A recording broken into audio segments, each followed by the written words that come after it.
questions in life. Making films, you know, there's no positive answer to the grim reality of life. No matter how much the philosophers talk to you, or the priests, or the psychiatrists, or, you know, the bottom line after all the talk is life has its own agenda and it runs right over you while you're prattling. And so we're all going to wind up in a very bad position one day, sooner or later. The same position, but a bad one. And the only way out of it, the only thing you can think of as an artist is to try and come up with something that will, where you can explain to people why life is worth living and is a positive thing and does have some meaning. Now, you can't really do that without conning them, without, you know, you can't be honest and do that, because in the end, it has no meaning. You're living in a random universe, and you're living a meaningless life.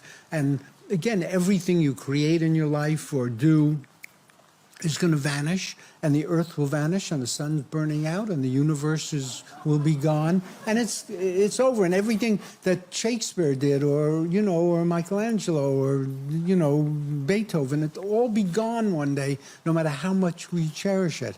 So it's very hard to sell someone a bill of goods that there's any good to this. Therefore, my conclusion is that the only possible way you can beat it a little bit is through distraction. You can distract people. So if you turn on a baseball game, or if you watch a Fred Astaire movie, or if you do something that distracts you. Now, what distracts me is I'm thinking, oh God, can I get Emma and Parker to do this scene right? You know, like it really means something in life. It doesn't. You know, it's a trivial problem. I'll solve it if I don't solve it, so it'll be a bad movie, and but I won't die. So that's what I do. I distract myself, and making movies is a wonderful distraction.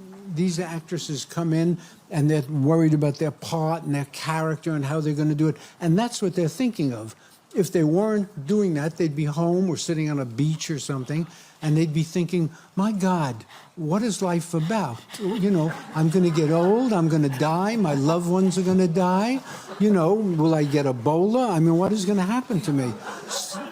You know, so the only thing you can do in life is distract yourself so you have some moments when you're not facing reality. Because all the great thinkers, Freud, Nietzsche, Eugene O'Neill, all felt that too much reality was too much to bear, which is a very grim thing to think about, that you have to keep pushing away reality. So that's what happens. You have to distract yourself. So I go into a movie house, and, you know, and I watch Fred Astaire dance for an hour and a half, and I'm not thinking about my death, the decaying of my body, that I will be old one day in the very distant future, and that's it. And then I come out of the movie house, and I'm struck by the problems of, you know, hitting the face with reality again.